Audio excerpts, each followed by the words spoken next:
JNU में हुए बवाल पर इस वक्त की बड़ी खबर, बड़ी अपडेट आप तक पहुंचा दे। जेएनयू छात्र संघ ने यूनिवर्सिटी में हड़ताल का ऐलान कर दिया है। छात्रों की गिरफ्तारी के विरोध में यह हड़ताल यहां पर की गई है। दरअसल कई छात्रों को हिरासत में लिया गया है। जिस तरह का बवाल, जिस तरह का प्रदर्शन यहां पर सामने आया था, आपको जानकारी दे दें कि जेएनयू बवाल केस में पुलिस ने 14 गिरफ्तारियां यहां पर की। और इस बीच जेएनयू छात्र संघ ने वीसी यानी कि वाइस चांसलर के इस्तीफे की मांग की है। छात्र संघ ने वीसी पर जाति सूचक बयान देने का यहां आरोप लगाया है। तो जेएनयू गेट पर लेफ्ट छात्रों का जो ये प्रदर्शन सामने आया, उसके बाद ये पूरा बवाल यहां पर मचा। आरोप कई गंभीर संगीन लगे कि जो सुरक्षा में तैनात यहां पर पुलिसकर्मी थे, सुरक्षा बल के जवान थे, किस तरह से उन पर पत्थर फेंके गए इन प्रदर्शनकारियों के जरिए, किस तरह से जूते तक फेंके गए, किस तरह से गाली गलौज किया गया, दांत से काटा गया। एक एक तस्वीर भी मौके से निकलकर सामने आई। भारी बवाल मचा जिसमें कई पुलिसकर्मी जख्मी भी हुए, जिसके बाद कानूनी प्रक्रिया के तहत इन्हें गिरफ्तार यहां पर किया गया। पुलिस ने जेएनयू के मेन गेट पर ताला जड़ा, लेकिन प्रदर्शनकारियों ने ताला तोड़ दिया और उसके बाद वो जबरन आगे बढ़ने की कोशिश करते हुए भी नजर आए। और हमारे सहयोगी दीपक बिष्ट ज्यादा जानकारी के साथ। दीपक, क्या कुछ इस पूरे मामले को लेकर अब आगे की तस्वीर नजर आती है? देखिए, मैं आपको बता दूं, जिस तरह से एक दिन पहले जो प्रदर्शन मार्च किया जाना था जेएनयू के अंदर, उसको लेकर जेएनयू प्रशासन ने पहले ही मना कर दिया था कि कोई परमिशन नहीं है। जिस तरह से एडमिशन के आसपास वो प्रदर्शन करना चाह रहे थे, लेकिन भीड़ बढ़ते बढ़ते 400 के 300 के आसपास हो गई और वो भीड़ गेट से बाहर निकल आई, जिसके बाद दिल्ली पुलिस की एंट्री हुई, क्योंकि दिल्ली पुलिस को वहाँ पर बुलाया गया। और ख़ास तौर से प्रदर्शन ज़्यादा उग्र ना हो, उसको लेकर पुलिस एहतियातन गेट के बाहर थी। और जब धीरे धीरे छात्रों का जो प्रदर्शन था वो हिंसक हो गया, वहाँ पर बैरिकेड तोड़े गए, पुलिसकर्मियों को के साथ हाथापाई हुई है। जिस तरह से 221 सेक्शन जो बीएनएस के सेक्शन हैं वो लगाए गए हैं। 14 लोगों को अरेस्ट भी किया जा चुका है, जबकि देर रात तक 51 लोग डिटेन किए गए थे।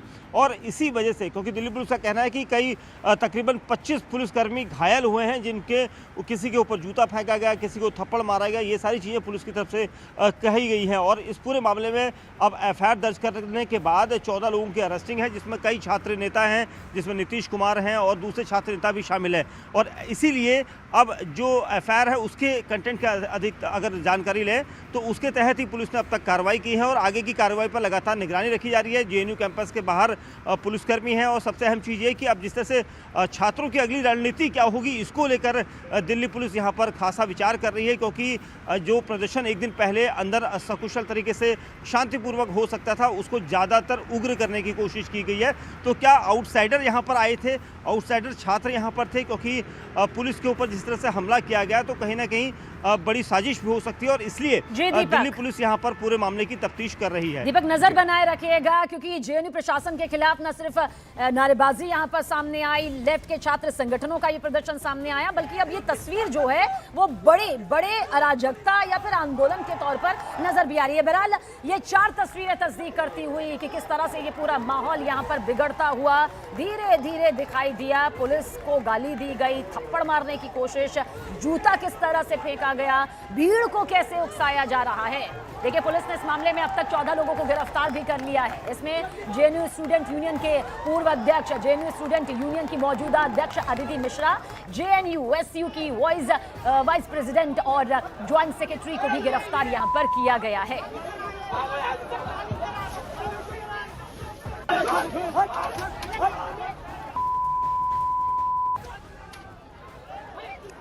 दिल्ली पुलिस ने जिन छात्रों को हिरासत में लिया है उनमें Jawaharlal Nehru university student union के अध्यक्ष अदिति और पूर्व अध्यक्ष नीतीश भी शामिल हैं। अदिति ने हिरासत में लिए जाने के बाद देखिए पुलिस और सरकार पर ही आरोप लगा दिया और एक वीडियो भी बाकायदा पोस्ट किया और कहा कि पुलिस ने छात्रों के साथ बर्बरता की है, बिना वर्दी के कुछ गुंडों ने छात्रों को पीटा है।